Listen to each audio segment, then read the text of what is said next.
the newly paid Pelicans superstar, Zion Williamson. Shams had more on that rookie max deal that Zion signed.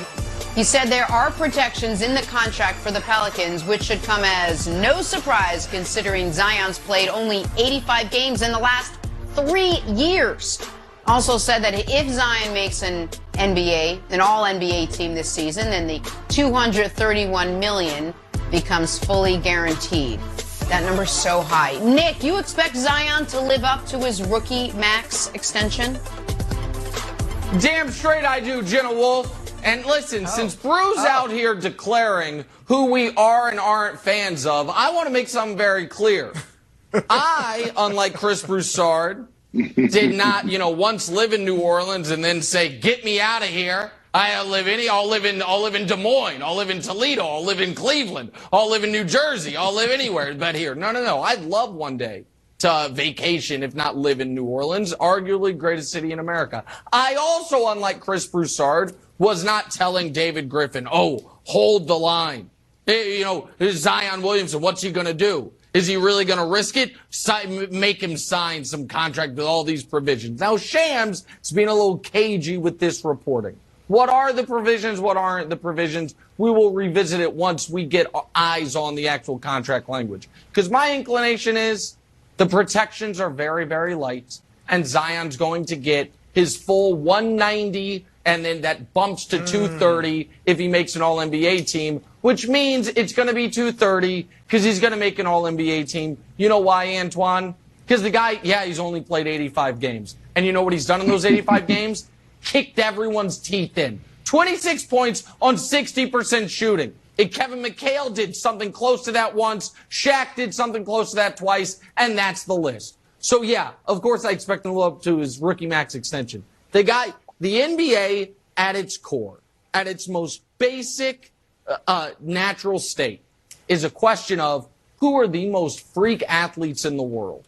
And usually those guys dominate. And Zion's on that list of world history freak athletes. And so, I expect him to live up to his rookie max extension. And just like Broussard's the Ja guy, now that Wildes has abandoned him, I am the Zion guy. I never questioned it. I never doubted it. I never wanted them to put in any provisions. No. I said I am the Zion guy. You can't have that many guys. You have LeBron and Luka.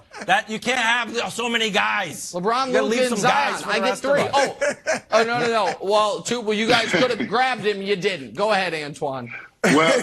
Well, Nick, when you're right, you're right, and when you're wrong, you're wrong. I have to agree with you. You have been a Zion guy.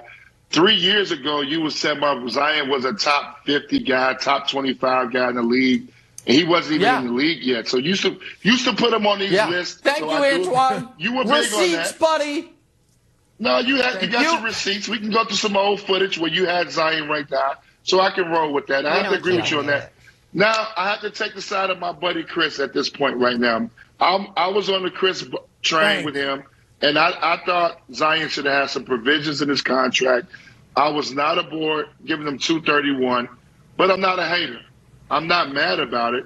I just thought he needed to have some provisions in there. I thought we need to see this guy play. He didn't play his rookie season and didn't play last year. I felt like it was just too much of a small sample size of Zion to give him 231. But I'm happy for him. Obviously, I'm for the players. I want the players to get all the money they can. So I'm happy for him. But I think making all NBA teams it's going to be tough because Brandon Ingram is coming to his own. And then you've added another great player in C.J. McCullough. So now it's going to be more of a balanced attack for New Orleans, which is going to make them better. I think this year, Zion making an all-NBA team may be a stretch. But I think before the contract is done, I think he definitely will get back to that level. It's going to take a while. This guy has set out a ton of games. He's coming off some major injuries. So he has to get back into that really, really good shape that we've questioned him on. But I like the deal. I'm excited. Small market, keeping your own players. You guys wanted him to go to New York Knicks. Oh, I'm sorry. That was wild. That wanted him to go to the New York Knicks. But I like the fact he signed back with New Orleans, and we're keeping these small markets alive. That's right. Twan, I think that the deal is more like what you and I envisioned. I think Nick is underestimating the provisions. Now, we don't know, but Shams reported that there are provisions in there for health, for games played. He compared it to the Joel Embiid contract, which was laden with those types of things. All right, I think when he said these are easy, steps, easy incentives to reach, I'm thinking that he meant the basketball incentives. Like, if he plays, none of his money is based on, you got to average this many points, or you got to, do this on the court, do that on the court. You just have to be on the court.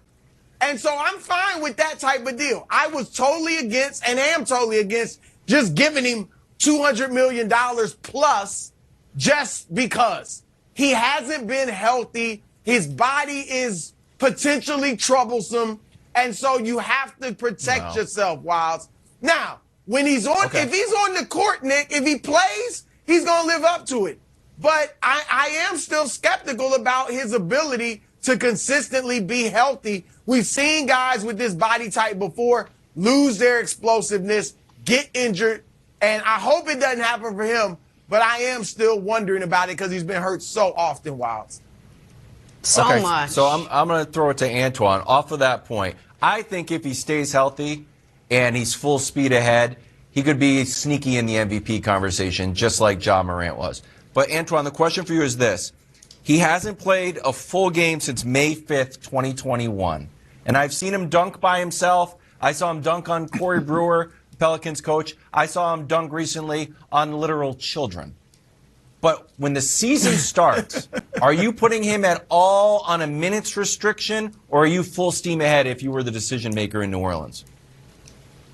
I'm full steam ahead. I mean, what is he doing right now? He should be in the gym every day. I think this guy, what would I do that for? We're all in, and I just gave him a max contract.